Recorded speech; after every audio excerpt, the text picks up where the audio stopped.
সারা শরীর ব্যথায় টান টান হয়ে আছে, কিন্তু এখন তার থেকেও বেশি ব্যথা পাইছি পায়ে। দুবার হোঁচ খেয়ে বুড়ো আঙ্গুল শুকুচকে গেছে। ব্যথায় পা নাড়াতে পারছি না, ঠোঁট কামড়ে ধরে ব্যথা সহ্য করছি। মাথা দপদপ করছে, খিদে লেগেছে প্রচুর। সারাদিন না খাওয়ায় স্কুলে গিয়ে শুধু পানি খেয়েছিলাম। বাম হাতটা উঁচু করে ঘড়ির টাইম দেখে নিলাম 2টো বাজে। রোদ উঠেছে, তার তীব্র আলোয় আমার যে একাকার। এখন বাসায় গিয়ে আগে খেয়ে নেব। চাচি এতে যতই বকাবকি করুক না কেন।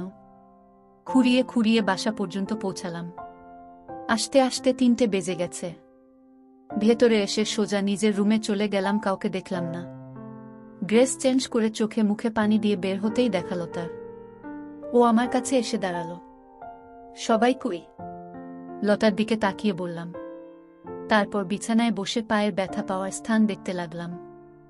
সবাই খেয়ে গেল। রুমে আছে, চল খেয়ে নে। সকালেও তো খেলি না। এই তোর পায়ে কি হয়েছে? বলতে বলতে এগিয়ে এলো। মা, এই কি করে? আমি মাথা উঁচু করে বললাম, হুচট খাইছি আসার সময়। লতা ব্যথিত মুখে বলল, কি করে? হেঁটে এসেছিস? আমি ছোট করে হুম বলেই উঠে দাঁড়ালাম। লতা মুখ প্রকাশ করে বলল, ইস কি অবস্থা! উঠছিস কেন তোর? আমি এখানেই দিয়ে যাবনি। বসে থাক। না, দরকার নাই, চাচি জানতে পারলে খবর আছে। চলো। সত্য আর কিছু বলল না। দুজনে খেতে বসেছে। ইলিশ মাছ রান্না করেছে, কিন্তু মাছ আছে একটা, কে খাবে? লতা আমাকে খেতে বলল, কারণ আমার ইলিশ অনেক পছন্দের তাই। কিন্তু লতার দিকে তাকিয়ে খেতে পারলাম না, ওকে দিয়ে দিলায়। ভাত নিয়ে খেতে বসেছি। যন্ত্রণা করছে, ওফ, আঙ্গুল যে কাটা আমার ঠোঁট কামড়ে ধরে ব্যথা সহ্য করছি। খেতে ও লেগেছে, আবার এই ব্যথা, অনেক কষ্ট করে যাচ্ছি। তখন চাচি এসে উপস্থিত। জ্বালা পোড়া হাত নিয়ে যাচ্ছিলাম, তখন চাচি এসে বলল, এসেই গিলতে বসেছিস? সেটাই তো পারিস খালি গিলতে। আমি চমকে উঠলাম। চাচি খুব খিদে পেয়েছিল, সকালে তো কিছু খাইনি, তাই চুপ গিলে আমাকে উদ্ধার করো। বিকেলে ইহানের বন্ধুরা আসবে, সবকিছু রেডি করতে হবে। আচ্ছা, করছি। ধানি বিরক্ত মুখ করে চলে গেল। বিকেলে রান্নাঘরে ভাই আর বন্ধুবান্ধবীদের জন্য হালকা খাবার রান্না করছি আমি আর লতা। চাচি দাঁড়িয়ে দাঁড়িয়ে তার তদারকি করছে। সন্ধ্যার হানা দিতে আমি রুমে চলে এলাম নামাজ পড়তে হবে। নামাজ পড়ে বাইরে আসতে চাচি আমাকে ডাকল। কাছে যেতেই বলল, যা ছাদে যা, একটু পরে নাকি উপরে বসে আড্ডা গল্প করবে। আমি একা? তো কে যাবে তোর সাথে? উপরে গিয়ে মাদুর পাত চা করে নিয়ে যা সাথে, আর পপকর্ন ভেজে নিয়ে যা। কিন্তু চাচি একা ছাদে, আমার তো ভয় লাগে অন্ধকার। আমি একা? তোকে একাই যেতে হবে, লতা এখন যেতে পারবে না। ওকে আমি ইহানের রুমে পাঠিয়েছি বলে চাচি আমার সামনে থেকে চলে গেল। চাচির যাওয়ার দিকে আমি ভয়ে মুখ করে তাকিয়ে আছি। আমি একা ছাদে কি করে যাব? আমি অন্ধকারে ভয় পায়, আর ছাদে তো লাইটও নাই। থাকবে কি করে ইমা? আপু তো ছাদে বসে হাওয়া খায়, তারা নাকি অন্ধকারে ভালো লাগে। রান্নাঘরে এসে পপকর্ন ভেজে আর চা বানিয়ে ফ্লারেক্স ভরে নিলাম। সবকিছু নিয়ে হালকা খুঁড়িয়ে খুঁড়িয়ে ছাদে যাচ্ছি, ভয়ে আমার হাত পা কাঁপছে। উপরের ছাদের গেটের কাছে আসতেই আমার সারা শরীর থরথর করে কেঁপে উঠল। ছাদের দরজা খুলল, অন্ধকারে তাকাতে ওয়ে আমার হৃৎপিণ্ড কেঁপে উঠল। বুকের ভেতর ধরফর করছে।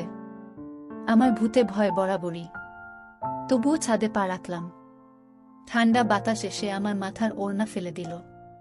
শুধুই আমার মনে হচ্ছে কেউ আমার আশেপাশে আছে। আমি এগিয়ে কাঁপা কাঁপা শরীর নিয়ে ছাদের মাঝামাঝিতে গিয়ে সবকিছু নিচে রাখলাম। এদিক ওদিক শুধু অকারাকি করছি, মন বলছে আমার পাশেই ভূত দাঁড়িয়ে আছে। এই বুঝি আমার ঘাড় মটকে দেবে।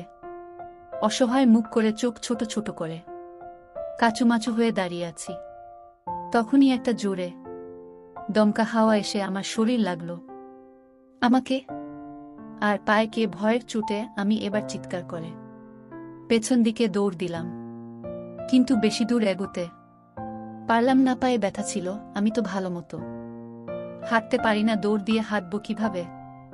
পায়ের অসহ্য যন্ত্রণায় এক নিচে পড়তে নিছিলাম, তখনই কেউ আমাকে জাপটে ধরল। আমি তার বুকে হুমড়ি খেয়ে পড়লাম। ভয়ে আমার সারা শরীর ঘড়বড় করে কাঁপছে, বুকের ভেতর হাত বিলা ধরাস ধরাস করছে। আমি কিছু না ভেবেই সামনের লোকটাকে শক্ত করে জড়িয়ে ধরে কেনে উঠলাম। একবার ভাবলাম না আমার সামনে লোকটাকে দাঁড়িয়ে আছে ইয়ানের ছোটকালের ফ্রেন্ড, যাদের সাথে ইহান ছোটবেলায় স্কুল জীবন পড়েছে, বেস্ট ফ্রেন্ড বলা জবলা। দীর্ঘদিন পর তাদের সাথে আবার আজ গল্পে জমে উঠেছে। নিজের রুমে সবাইকে নিয়ে চুটিয়ে আড্ডা দিচ্ছে ইহান। তখনই এর ফোনটা বেজে ওঠে, আর ফোনের নাম্বার ক্লিক করে দেখে দেশের বাইরে থেকে কল এসেছে। কলটা দেখে সবার মাঝখান থেকে উঠে বেরিয়ে আসে, কিন্তু নেটওয়ার্ক প্রবলেম করছে। কিন্তু কথা বলাটা খুবই দরকার, খুব স্পেশাল একজন বিধান। ইহান নেটওয়ার্কের জন্য একেবারে ছাদে এসে পা রাখে। তখনই কেউ একজন ছাদের মাঝখান থেকে চিৎকার করে ছুটে এসে আমায় জাপটে ধরে। ইহান বিস্ময় হতভম্ব হয়ে যায়। অন্ধকারে তার সুখটা স্পষ্ট দেখতে পারছি না, বিশেষ করে আমি একমায় ইহানের বুকে মাথা রেখে জড়িয়ে ধরে ফুপিয়ে কাঁদছি। আমি আগন্তুকের কণ্ঠ শুনে বুঝতে পারি এ আর কেউ না, তার ইহান ভাইয়া। তাকে সে জড়িয়ে ধরেছে ভয়ের চোটে, নিভোর ভয়ে কান্না আস্তে আস্তে কমিয়ে ইহানকে ছেড়ে দাঁড়ায়।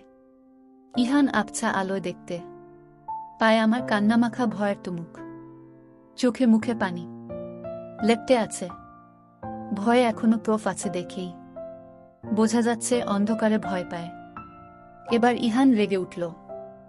উষা, তুই একা ছাদে কি করছিস এখন?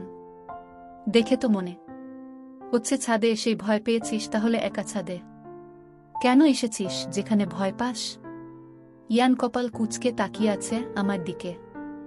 আমি ভাইয়ার রাগী কণ্ঠ শুনে ভয় পেয়ে গেলাম। ঠোঁট চেপে ধরে কান্না আটকানোর চেষ্টা করছি, পারছি না, ফুপিয়ে যাচ্ছি। এবার ভাইয়া ধমকে উঠল আমার। কান্না সারের সাথে থেমে গেল। আমি বললাম, আমাকে তো চাচি আসতে বলল। আপনারা সব ফ্রেন্ডরা নাকি ছাদে বসে গল্প করবেন, তাই আমি আপনাদের বসার জায়গা ঠিক করার জন্য এসেছি। ইহান ভাইয়া আমার কথা শুনে অবাক হয়ে আমার দিকে তাকিয়ে আছে। তারপর আমাকে বলল, তাহলে কাউকে নিয়ে আসতিস? তুই তো ভয়ে একদম জ্ঞান হারানোর অবস্থা হয়েছিস। আমি বললাম, কাকে নিয়ে আসবো, সবাই তো ব্যস্ত, আমার একা আসতে হলো। কি করব আমি? অন্ধকারে খুব ভয় পাই, তাই আপনাকে। আমি সরি। ভয়ের মধ্যে লজ্জায় এসে জড়ো হলো আমার মধ্যে। ছিস ছিস, ভাইয়া কি রকম ভাবে জড়িয়ে ধরেছিলাম।